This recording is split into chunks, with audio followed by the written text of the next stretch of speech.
We've seen how artists like Kandinsky had their desire to achieve spiritual transcendence through his mostly non-representational compositions. This form of abstraction is called strong abstraction, meaning that strong abstraction does not have its source in the observed world. Cubism, as you will learn, is quite different. Cubism dealt more in a weak abstraction, meaning Cubism tried to maintain a hold of the physical world. Cubist artists would use representational objects and re-examine their space and how they were represented in their world. The two leaders of Cubism were Pablo Picasso and George Braque. It's interesting to note that during this time, around 1905, Albert Einstein published his theory of relativity that stated, "Space and time are constantly changing in relation to the position and speed of a person or observer." Time and space were no longer thought to be a permanent fixture. Neither Braque nor Picasso were scientific theorists, but this did inspire them. I want to give you a brief history on these two artists. Let's first look at Pablo Picasso. Picasso was born in southern Spain, then later became a resident in France. Picasso's father was a painter and teacher. In 1895, Picasso studied at Barcelona's School of Fine Arts while his father taught. He also studied at the Royal Academy of San Fernando in Madrid and took time to study the old masters such as Diego Velázquez. Picasso took an early interest in symbolist art and artists such as Edvard Munch and Aubrey Beardsley. When Picasso was 19 years of age, he went to Paris with a close friend and fellow painter, Carles Casagemas. Picasso soon began making paintings in Montmartre. Casagemas, Picasso's friend, became very depressed over a failed relationship and committed suicide by shooting himself in front of his friends. Picasso felt that he had abandoned his friend and was filled with guilt. This guilt drove Picasso to create his famous blue period. During this time, Picasso's palette was mainly blue, hence the term blue period. His subject matter was depressing, often showing figures and themes of hardship such as hunger and cold. Picasso himself was just starting to live off of his work and was struggling to make ends meet, living in poverty. This painting, titled La Vie, meaning life, from 1903, is painted with an El Greco essence to it. El Greco was a famous Spanish painter in the 16th century. It's an allegorical painting made in Barcelona. We see a couple on the left, representative of his late friend Casagemas and his lover. The woman on our right stands there in a heavy robe, reminiscent of biblical times, and holds a baby, and we see that right over here, holding the baby. The woman takes on a Madonna-type role, but has a cold, stern expression.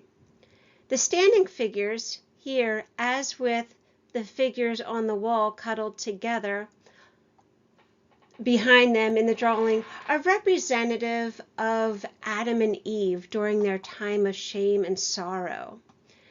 The blue tone in the figures make the flesh appear cold, adding to the depressed, melancholic theme.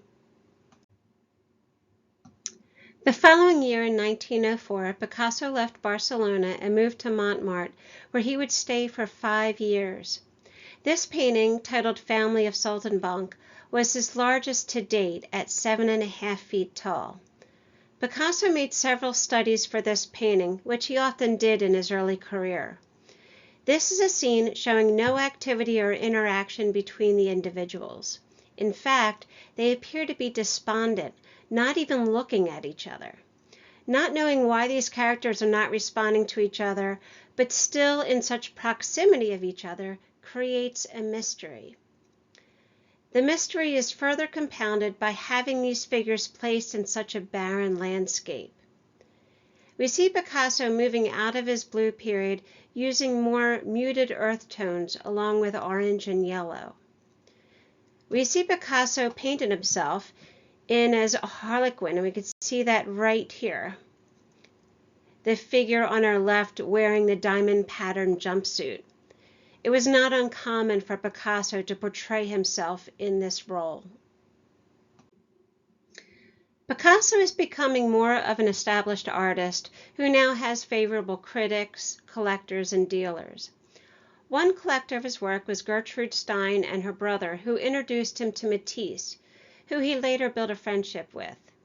If you remember, it was Stein who bought Matisse's Le Bonheur de Vivre, meaning the joy of life, that we looked at in a previous lecture. Here we see an unconventional pose for a female. Stein is portrayed in a more self-assured manner. She is given weight much like the impression of a large piece of sculpture. She sat for him several times, but he eventually finished the portrait without her in front of him and painted her face entirely from memory. And if you look, her face is almost mask-like with dark eyes that are uneven. You can see this eye is much smaller than this eye over here, which will be more common in his future works. This painting, titled Les Demoiselles d'Avignon, from 1907, is one of the most important paintings of the 20th century. It encapsulates the spirit of modernism. This is an expressionistic painting and was referred to by Picasso as being an exorcism painting, meaning that he exorcised or removed all traces of the rules or lessons of the past in terms of creating art. What we are looking at are 5 demoiselles, meaning young ladies who are prostitutes from the red light district on Avignon Street in Barcelona. This painting, as with much of his work, was titled by his friends and dealers. Picasso usually didn't title his own works. As we learned from past artists, it wasn't uncommon for artists to use prostitutes as models. One of the things, among a few, that made this painting stand out is the sheer size of the painting, which is 8 feet high by over 7 feet long. The scale forces the viewers to confront the theme of sexuality. The women here are flattened and simplified. They are both viewed as diseased and primitive. The white tablecloth in the lower part of the canvas and the whitish blue curtains are also angular and simplified. The angles are sharp and aggressive. We are seeing the scene from different points of view. We see figures straight on, but must look down to see the fruit on the table.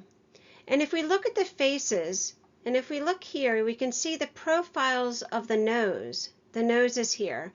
However, the heads and the eyes are facing us, the viewer. The 2 center women brazenly hold their hands over their heads, and they twist slightly in a classic Venus pose. The female on the left of us stands as if she is an ancient Egyptian sculpture. All the women have a blank expression, except the 2 on our right, who are wearing what looks to be like primitive masks. This painting was an introduction of dramatic new imagery that is in a unique manner that to this point in time is unlike anything we've seen. Now we are going to talk about Georges Braque. Braque was a French artist who was 1 year younger than Picasso. Braque's father and grandfather were both artists, although not as distinguished as Picasso's father. Braque, in his early career, became associated with the Fauves painters. Braque eventually moved to Paris, but returned to his hometown of Normandy to paint landscapes and views of the harbor. He studied the old masters, Post-Impressionism and Neo-Impressionism. However, it was Cézanne's artwork that inspired him the most and led him to ultimately begin Cubism. The painting titled Viaduct at L'Estaque from 1907 shows his interest in Fauvism. The colors are not as intense as other Fauve painters, but it is bright and colorful. We see some of Cézanne's influence through the blue outline and patches of color. By 1907, Braque and Picasso were friends and regularly visiting each other's studios. As mentioned, Braque and Picasso were friends and would regularly visit each other's studios. It was around this time that Braque started to paint the figure as seen here in large nude.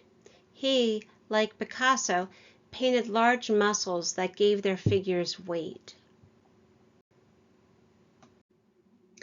In this painting, The Houses at L'Estaque, the houses and trees are simplified to geometric volumes. He wanted the picture to continuously move forward without having a background. By using the same colors in the foreground as in the background, he negates any illusion of atmospheric perspective or depth. And we can see this here. If you can see these light ochres, they're coming forward, and so there's nothing pushing back. There's no cool, soft colors pushing back to create any sort of atmospheric perspective. And that's what we mean by negating any illusion of atmospheric perspective or depth. We again see the strong influence of Cézanne in this painting. As these two artists continued to progress, music became a popular subject matter in Cubism. Music signified duration, the length of time something continues to exist. As seen here in Braque's 1909 piece titled Violin and Palette, the fragmentation is becoming more complicated, with more angled fragments painted on the canvas. At the top of the painting, we see his palette, and just below that is music score. Below that, over here, would be his violin. Now, we can see that the top of the violin handle right here has been rendered with very little dimension, while everything else is relatively flat. The depth of space is condensed, as if the objects are layered on top of one another. By 1910, Braque and Picasso were at a new intense level of their collective work. Braque and Picasso went to the movies often and were at each other's studios sharing ideas and critiquing each other's work almost daily. It was difficult to distinguish who did which painting at this time. Their works were almost identical. These were arguably the most complicated paintings of their careers. In this new phase, Braque describes analytic cubism as breaking down, analyzing, and reconstructing objects into a series of lines and planes. This is a portrait of Henri Conway by Picasso. Conway sat for Picasso 20 times. The background and figure have merged together. The three-dimensional aspects are now flattened and shifted into angles and planes. Space now shifts and fluctuates, causing solid form to dissipate. We still recognize areas of the person. We see parts of his face, although they are a bit askew, and so are his hands below. And if you look more closely, we can see the hair and other objects. So if we look here, we can see where his face is and his hands. Now, the color of his suit has kind of dissipated into the background around him. And we still see a bit of an object, some sort of basket here with a handle, and his hair. These colors are muted tones and are equally distributed throughout the canvas. Now this image is very similar to the painting we just looked at. This is titled The Portuguese, also known as The Emigrant, from 1911.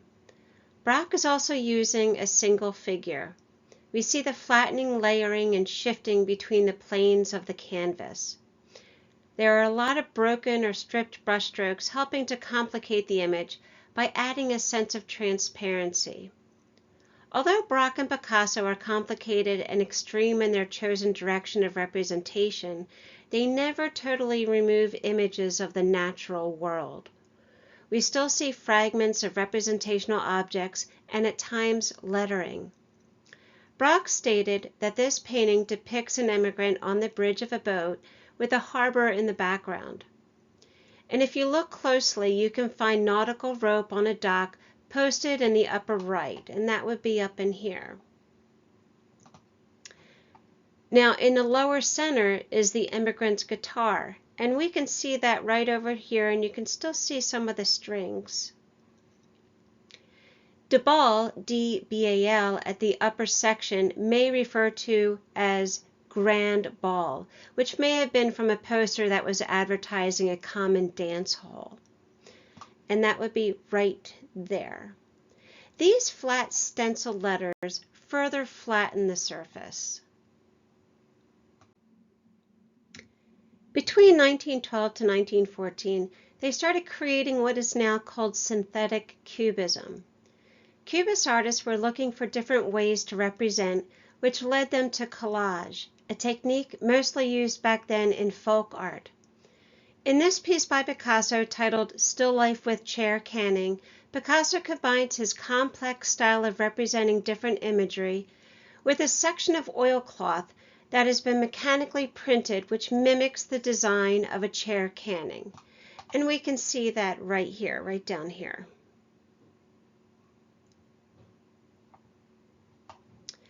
Picasso frames this piece not in a high-end gilded frame, but in rope.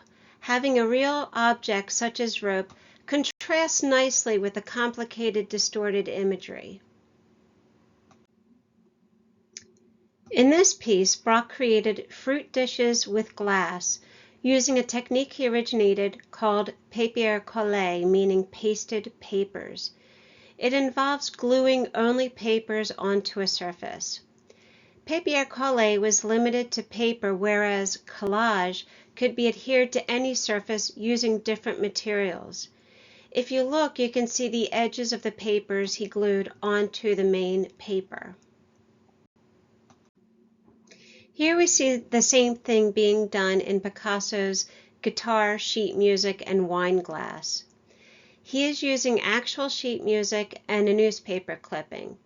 And we can see that right here, the sheet music and then the actual piece of newspaper clipping right there. Now, by using newspaper clippings and other materials drawn from popular culture, the Cubists challenged the idea of artistic authenticity, meaning that it raised questions. If the artist didn't create a specific part of the work themselves and they just placed it in their works, is it really their own work? This photograph of Braque's studio shows a sculpture he had made, which proves by the date that he invented Cubist sculpture. However, he never exhibited his sculptures. He only used them as aids for his drawings and paintings. Here's a construction on cardboard by Picasso titled Maquette for Guitar. This piece was directly inspired by a grebo mask from the Ivory Coast. Now we are going to look at a couple different artists. Alexander Archipenko did this painting titled Medrano II in 1913. It's painted tin, wood, glass, and painted oilcloth. Here he incorporates collage into his sculpture using a variety of materials. This is a dancing figure attached to a back panel to create a stage-like setting. The body is built from one long piece of wood with other pieces of wood and materials attached onto it. It represents the same Cubist ideas as the paintings. Its body parts are simplified, angular, and distorted in space. This piece is done by the same artist, Archipenko, called Walking Woman, made in 1918 and 1919. This is more typical of his later works. What is important here is that the artist started using the void as a compositional element in his works, which was not done before in sculpture. Instead of creating solid sculpture surrounded by space, he incorporates and uses negative space to help create his sculpture.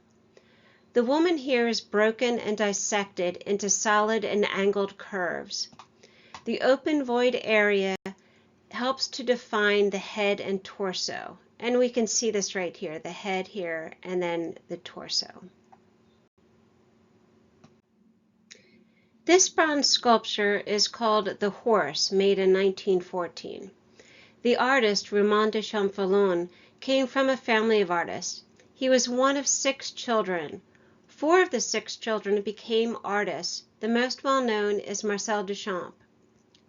De Champollion was originally influenced by Rodin, then became involved in Cubism. Here we see some fragmentation that curves and flows, forming the abstraction of a rearing horse. This has a mechanical look to it that is very similar to and may have inspired futurist artists such as Umberto Boccioni, who we will soon learn about. Thanks to Braque and Picasso, a new school of Cubist artists formed in Paris. They exhibited, shared ideas, and continued to experiment and see what new directions their work would take them. Jean Gris made this painting titled Still Life in Townscape in 1915. This painting continues to manipulate forms and objects, same as Picasso and Braque. In the bottom part of the painting is the interior of the room, which shows the different geometric planes. There is an orange and a fruit ball and a newspaper, and we can see that right down here. The slanted angles lead the eye up to where we see the simple blue trees and buildings. So if we look, these angles lead our eye up into the blue trees and buildings that are no longer painted in the Cubist style. Also, we are now seeing more colors being used, not just muted tones like before. In this painting by Albert Glaser, titled Harvest Threshing in 1912, Glaser takes Cubism into a larger environment. Here he is depicting a scene of a harmonious relationship between workers and nature. We are now starting to see more color and a larger scene. So if we look, we can see a person here, and look at the red. And we have red over here and a much more distinguished face. And then we're seeing architecture of buildings here with steps, and then another building back in here, along with other figures throughout the image. What's happening here is that we are no longer just using one sitter with one instrument and a still life. With Jean Metrangy's painting The Bathers from 1913, we are again seeing more color, but still holding on to the linear structures and geometric shapes. And if you look, we have a nice glow with light paint coming down here, creating a wonderful composition, comes in through the bathers, in through the architecture here, and up through the trees, and then circles around. It still has the elements of Cubism, but just like the previous painting, it is evolving. Now, Robert Delaunay was an artist who quickly moved through the Cubism movement and began creating abstractions filled with vibrant color. Delaunay studied color theory and was aware of the works by Seurat, Signac, and the Neo-Impressionists. Delaunay was introduced to the works and writings of Kandinsky when he exhibited with the Blue Rider Group at the De Sturm Gallery in 1912. This helped to make Delaunay one of the first French artists to create abstractions. In this painting, which is one of his disc paintings titled Simultaneous Contrasts, Sun and Moon from 1913, we see an arrangement of bright colored shapes and circles. His wife Sonia stated that he would look at the moon and sun for a long time and retain the retinal image when he closed his eyes. This no doubt affected and helped to inspire his work. Robert Delaunay's wife, Sonia Delaunay, was also an artist. This fabric piece, appropriately titled Blanket, was exactly that. It was a blanket she had made from leftover material after her son was born. Like her husband, Sonia worked on the interplay of color harmonies. She later became an accomplished textile design artist. This is a piece by Kupka titled Disc of Newton. He was born in the Czech Republic and attended the Academy of Art in Prague and in Vienna. Kupka was influenced by spiritual art as well as Czech folk art. He had a strong interest in not only spirituality, but also in the occult. Kupka researched theosophy, Eastern religions, and astrology. His abstract work is based on his belief, and I quote, that forces of the cosmos manifest themselves as pure rhythmic colors and geometric forms. Now, his beliefs did not catch on with many of the other Cubists, nor the public, but his work eventually inspired future generations of abstract artists. Marcel Duchamp was an artist that we are going to learn more about as our lectures continue. This is a painting that Duchamp did several versions of. It is titled Nude Descending the Staircase, painted in 1912. Here we see a figure that appears to be almost mechanical. It is unclear if this is supposed to be a man or a woman. There is more than one figure which is fragmented. We see the same individual as it moves downward through the canvas. This suggests staccato or staccato motion, meaning short separate marks or motion. Duchamp was very interested in cinematography or art of the cinema, and also by the 19th century chronophotographs of Marais. By showing a figure in motion, Duchamp transforms Cubism into something entirely different. He is not just looking at how things look from different angles. He is studying their movement through space and time. Here is an example of one of Marais' chronophotographs of a man doing a high jump, made in 1892. Once we see these side by side, it's easy to understand Duchamp's inspiration.